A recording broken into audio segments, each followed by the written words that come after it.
বলতে চাচ্ছিলাম, দুনিয়াতে মানুষ কবর নিয়ে চিন্তা ভাবনা করে না, কবরের কথা মানুষ স্মরণ করে না।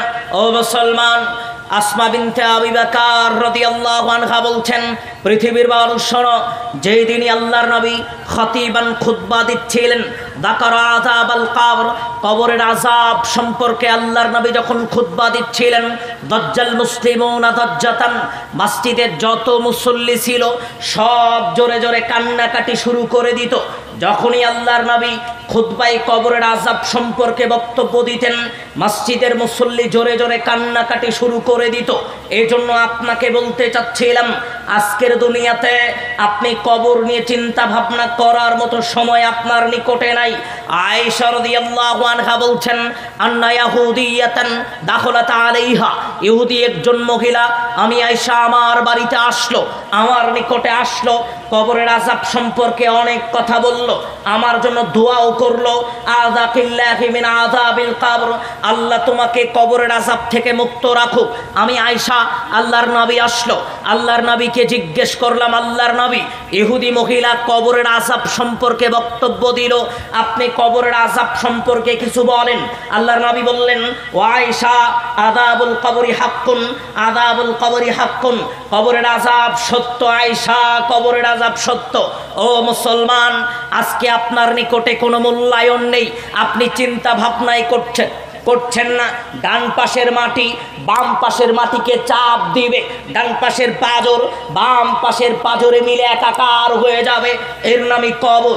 আয়েশা রাদিয়াল্লাহু আনহা বলছেন, রাআইতু রাসূলুল্লাহি সাল্লাল্লাহু আলাইহি ওয়াসাল্লাম বাদা সালাতান, ওই দিনের পর থেকে যতদিন আল্লাহর নবীকে সালাত আদায় করতে দেখেছি, ওই দিনের পর থেকে যতদিন আল্লাহর নবীকে সালাত আদায় করতে দেখেছি, ইল্লা তাআওয়াদা বিল্লাহি মিন আযাবিল কবর, সালাম ফিরার পূর্বে তিনি কবরের আযাব থেকে আল্লাহর নিকটে পরিত্রাণ চাইতেন।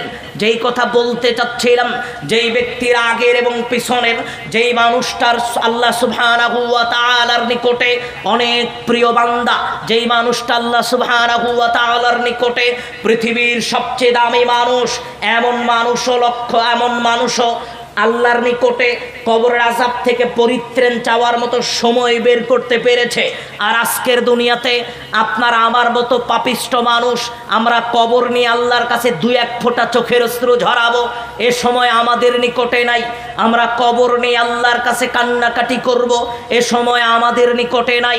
জি মুসলমান, একটু আপনাকে বোঝানোর চেষ্টা করছিলাম, দুনিয়ার জীবন শেষ হওয়ার পরে কবরের জীবন শুরু হবে।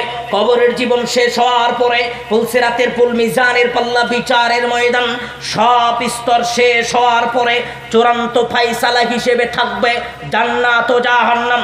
ও যুবক, তোমাকে মাঝখানে একটা কথা বলে নেওয়া জরুরি মনে করছি। বিচারের ময়দানে আল্লাহ সুবহানাহু ওয়া তাআলা বলছেন, আল ইয়াওমা নাখতিমু আলা আফওয়াহিহিম ওয়া তুকাল্লিমুনা আইদিহিম ওয়া তাশহাদু আরজুলুহুম বিমা কানু ইয়াকসিবুন। যুবক, তুমি শুনে রাখো, ও মুসলমান, আপনাকেও বলি, আল্লাহ সুবহানাহু ওয়া তাআলা এই জবানটা বন্ধ করে দিবেন। দুই হাত মানুষের বিপক্ষে সাক্ষী দিবে।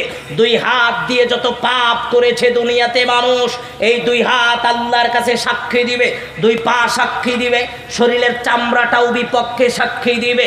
ও যুবক, দুনিয়াতে এমন পাপ করছো তুমি, যার কারণে তোমার সাক্ষীর পরিমাণটা বেশি হয়ে যাচ্ছে।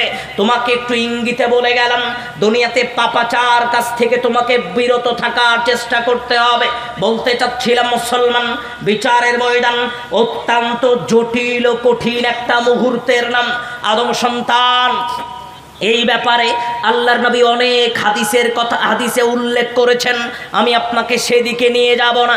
চূড়ান্ত ফায়সালা হিসেবে যাদের জন্য জাহান্নাম হবে, ওয়া আম্মা মান খাফফাত মাওয়াজিনু, যারা দুনিয়াতে পাপ করলো, মিজানের পাল্লাই গুনার পাল্লাটা যাদের ভারী হলো, পাপ যাদের বেশি হয়ে গেল, এই সমস্ত মানুষকে আল্লাহ জাহান্নামে নিক্ষেপ করবেন।